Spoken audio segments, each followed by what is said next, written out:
വന്യജീവി ആക്രമണങ്ങൾ പ്രതിരോധിക്കാൻ സർക്കാർ പരാജയപ്പെട്ടു എന്ന് ആരോപിച്ച് വയനാട്ടിൽ UDF പ്രഖ്യാപിച്ച ഹർത്താലിൽ സംഘർഷം. വയനാടിന്റെ പ്രവേശന കവാടമായ ലക്കിടിയിൽ UDF പ്രവർത്തകരും പോലീസും തമ്മിൽ ഉന്തും തള്ളുമുണ്ടായി.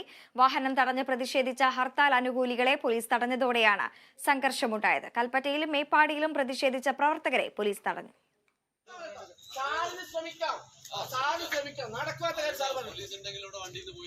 പോലീസ് എല്ലാ കാര്യങ്ങളും പിന്നെ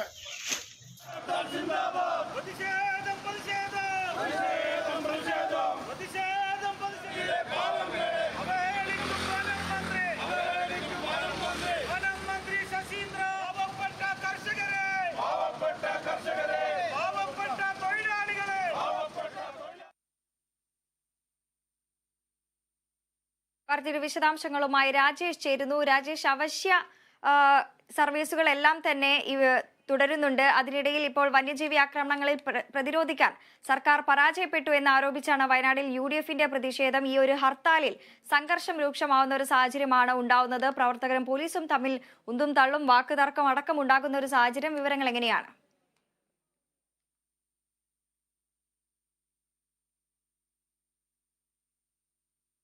കടക്കുന്ന ഒരു സാഹചര്യം ഉണ്ടായിരുന്നു. ബത്തേരി തുടങ്ങി ലക്കിടി അതിർത്തിയായ കോഴിക്കോട് വയനാട് അതിർത്തിയായ ലക്കിടിയിലടക്കം ഇതുപോലെ പ്രതിഷേധക്കാർ UDF പ്രവർത്തകർ റോട്ടിലിരുന്ന് പ്രതിഷേധിക്കുന്ന ഒരു സാഹചര്യം ഉണ്ടായിരുന്നു. ഈ പ്രതിഷേധക്കാരെ പോലീസ് അറസ്റ്റ് ചെയ്ത് നീക്കി തൊട്ടു പിന്നാലെ ബത്തേരിയിലടക്കം ഒരു വലിയ രീതിയിലുള്ള സംഘർഷ സാഹചര്യത്തിലേക്ക് ഈ പ്രതിഷേധം അല്ലെങ്കിൽ ഈ ഹർത്താൽ എത്തിയിട്ടുണ്ട്. എന്നാലും പ്രവർത്തകരെല്ലാം തന്നെ നിർബന്ധിതമായി ഒരു കടകൾ അടപ്പിക്കുന്ന ബത്തേരി ടൗണിൽ നിർബന്ധമായി കടകളെല്ലാം അടപ്പിക്കുന്ന ഒരു സാഹചര്യം ഉണ്ടായിരുന്നു.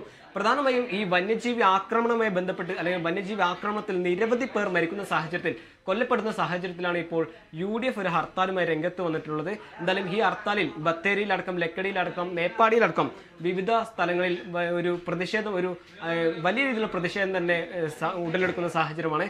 പലയിടങ്ങളിലും പോലീസും പ്രവർത്തകരും തമ്മിൽ വാക്കേറ്റം വരെ ഉണ്ടാകുന്ന സാഹചര്യം. പ്രധാനമായും ഈ വന്യജീവി ആക്രമണവുമായി ബന്ധപ്പെട്ട് ഈ സർക്കാർ യാതൊരു നിലപാടും അല്ലെങ്കിൽ യാതൊരു മുൻകരുതലോ തുടർ നടപടിയോ സ്വീകരിക്കില്ല എന്നുള്ളൊരു ആരോപണത്തിന് പിന്നാലെയാണ് ഇപ്പോൾ UDF വയനാട് ജില്ലയിൽ ഒരു വ്യാപകമായ ഒരു ഹർത്താൽ ആഹ്വാനം ചെയ്തിരിക്കുന്നത്.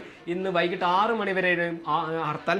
പ്രധാനമായും ഈ ഹർത്താലിൽ നിന്ന് അവശ്യ സർവീസുകളെല്ലാം തന്നെ ഒഴിവാക്കിയിട്ടുണ്ട്. പ്രധാനമായും പാലടക്കമുള്ള പത്രം അടക്കമുള്ള സ്കൂൾ വിദ്യാഭ്യാസം അടക്കമുള്ള അല്ലെങ്കിൽ പരീക്ഷ അടക്കമുള്ള അവശ്യ സർവീസുകളും ആശുപത്രിയിലേക്കുള്ള അത്യാവശ്യ യാത്രകളെല്ലാം ഇതുമായി ബന്ധപ്പെട്ട് ഒഴിവാക്കിയിട്ടുണ്ട്.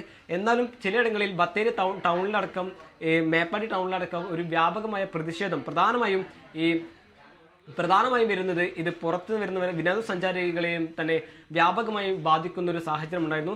ബത്തേരി ടൗണിൽ ആകെ ഒരു കടകളെല്ലാം തന്നെ നിർബന്ധിച്ച് അടപ്പിക്കുന്ന ഒരു സാഹചര്യമായിരുന്നു ഈ ഹർത്താൽ ഉണ്ടായിരുന്നത്.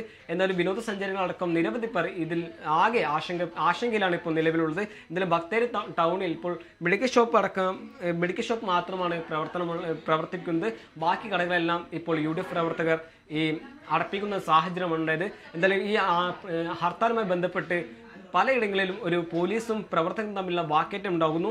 ചിലയിടങ്ങളിൽ KSRTC ബസ് തടയുന്ന ഒരു സാഹചര്യം. ഇത് പ്രധാനമായും നിരവധി KSRTC ദൂരയാത്രയുള്ള അല്ലെങ്കിൽ KSRTC ബസ് മറ്റു സംസ്ഥാനങ്ങളിലേക്കുള്ള KSRTC ബസ് ഈ ബത്തേരി ഭാഗത്തു നിന്നും പ്രവർത്തകർ തടയുന്ന ഒരു സാഹചര്യം ഉണ്ടായത്. പ്രധാനമായും വന്യജീവി ആക്രമണം നിരന്തരമായി വർദ്ധിക്കുന്ന സാഹചര്യത്തിൽ വലിയ രീതിയിലുള്ള പ്രതിഷേധമാണ് നടക്കുന്നത്. വന്യജീവി ആക്രമണത്തിൽ സർക്കാർ ഒന്നും ചെയ്യുന്നില്ല എന്നതടക്കമുള്ള കാര്യങ്ങൾ പ്രവർത്തകർ UDFന്റെ നേതൃത്വത്തിൽ നടക്കുന്ന ഹർത്താലിൽ പ്രവർത്തകർ പറയുന്നു.